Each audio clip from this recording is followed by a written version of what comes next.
Hi, welcome back. As promised in my Surface Book 3 video, which I'll leave in the description below just in case you missed it, I said I would run some emulators on this device, the 13.5 inch model with 1650 Max Q, just to see what kind of frames per second we can get on the more demanding emulators out there.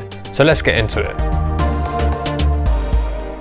A quick thank you to my friends, family and small YouTube audience I have so far. I really appreciate the comments, especially on my first video. Thank you for all the support and feedback. Now for the legal bit. These are simply technical demonstrations, but also for the fun of it. The files used are backups of my own games, and if you want to learn more about creating your own backups on any of the mentioned consoles, please do get in touch, and I may consider a video tutorial in the future if this is a popular topic. I'm not going to show any emulators for the 5th console generation or earlier, as they will run on a phone, no problem. They'll probably run on the tablet portion alone with no problem, and that's the PlayStation 1 era I'm talking about. Okay, to begin, I'm going to go with PlayStation 2 emulator. This is PCSX2. I've done no configuration. I'm going to boot up Burnout Revenge. Let's listen to that PlayStation 2 intro sound.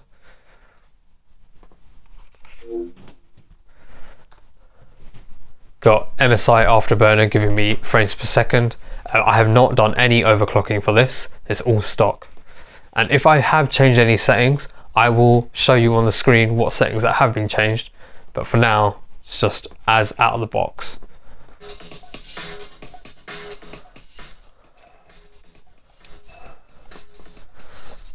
Do kind of wish the Burnout series was to come back.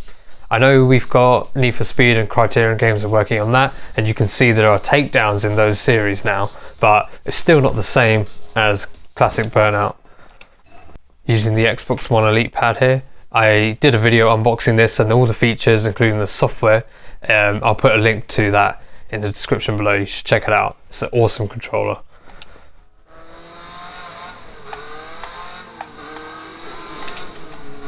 A few dips below 60, but for the most part,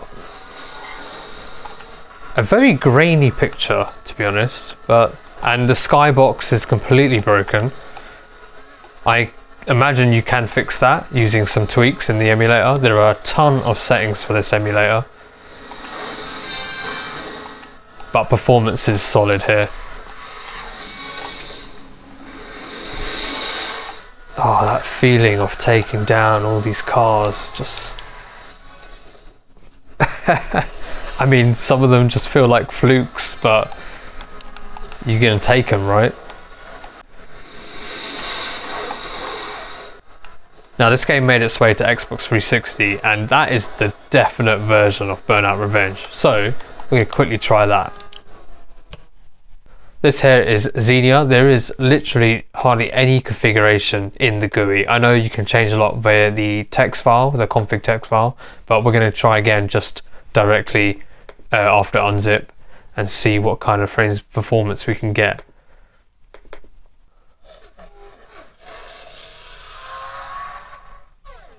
Look at that intro, that's so much better. It's a definite version of Burnout Revenge.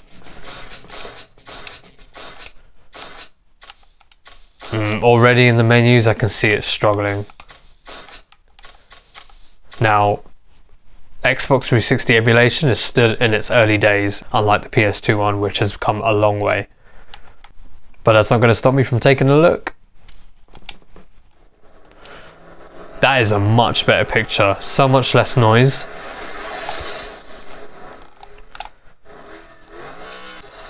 However, I'm not getting 60 FPS at all. It's between 30 and 45 at best. Having said that, it's still playable. But you know, Burnout is best enjoyed at 60 FPS. I think everyone will agree with that.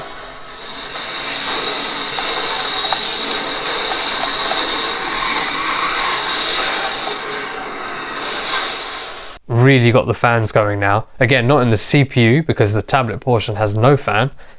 All the fan noise is coming from the GPU and the keyboard base. Moving swiftly on to GameCube now. So I'm going to try Metal Gear Solid Twin Snakes, which, you know, it's hard. It's not the definite version of Metal Gear Solid because there's so much matrix like slow motion that was added, and that's questionable compared to the original, but in terms of gameplay, definite version of Metal Gear Solid the original. I have saved data in the heliport, so let's just take a look. So far 60 FPS, smooth all round. What's that?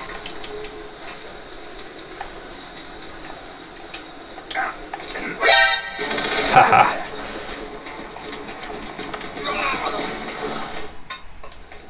This is having no trouble and it looks really good. Oh, they added the Metal Gear Solid 2 clearing mechanic. That's why this is definitely the better gameplay version.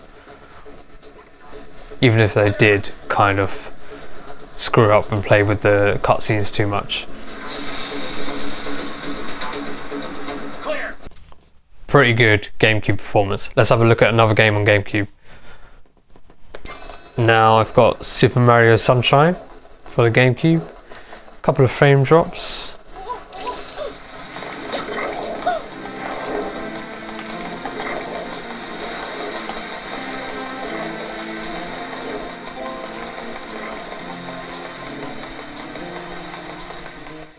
But keeping now it's solid 30 frames per second.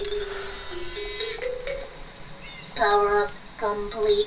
Thank you for purchasing this item from GAD Science Incorporated.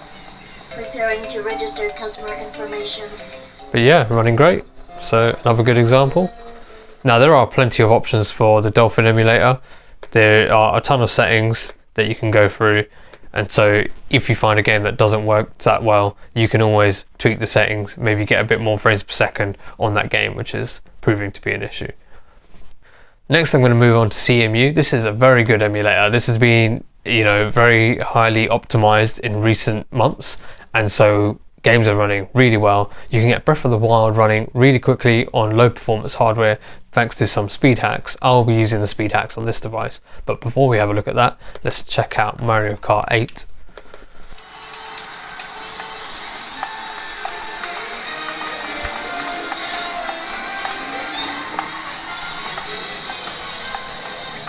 So this is a Wii U emulator running Mario Kart 8.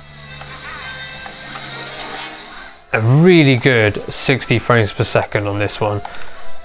Massively optimized and definitely playable. Okay, great. Let's check out Breath of the Wild. I'm just going to look around a bit. 20 to 30 frames per second average, with larger stutters when the emulator compiles shaders for the first time, like it just did then. But yeah, certainly playable, and with optimizations happening like on a weekly basis, I imagine this will be solid 30 frames per second, no problem. See, then again, it freezes for a moment, compiles shaders, and then that process will be quicker next time. So yeah, let's check the graphic packs I use for this game.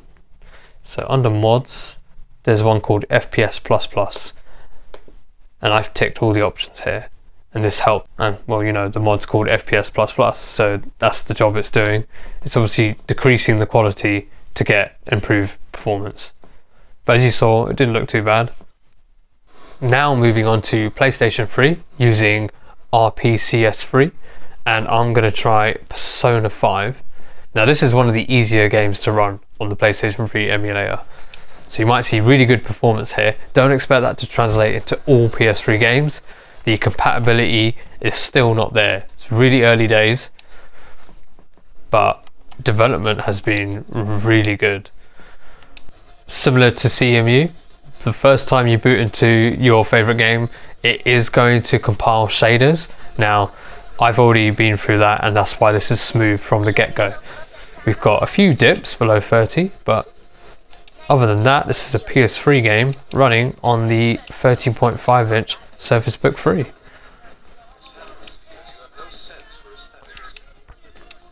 I'll just get into a battle as well so you can see that.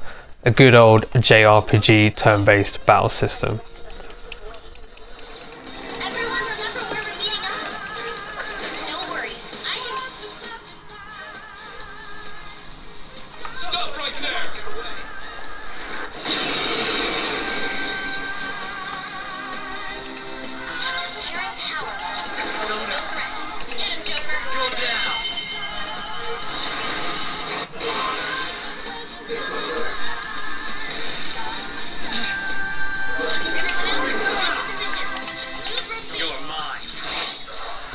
Last on my list is Yuzu. It's a new emulator, fairly new emulator compared to all the others, for Switch emulation, and you'd be surprised how well it plays current Switch games. I'm going to show you Super Mario Maker 2 running on this device. Now this emulator is in the very early stages of development, but given that, there's some good performance shown here. So here we've got just under 60, 51, 52, a couple of drops.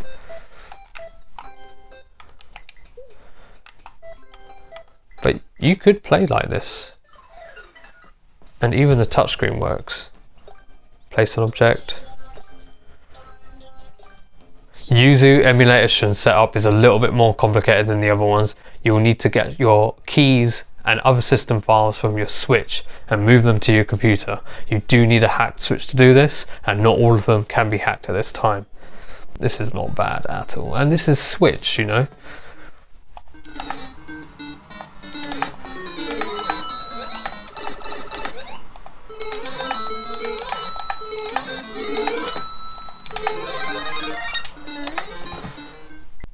Thank you for watching my video. If you found it useful, please leave a like and consider subscribing for more videos just like this. If you haven't figured out by now, I quite enjoy console emulation on any device I can run them on. If you need a hand running games or emulators, then hit me up in the comments. I'll do my best to assist you further. Be sensible out there, stay safe. This is a Techno G signing out. Take care.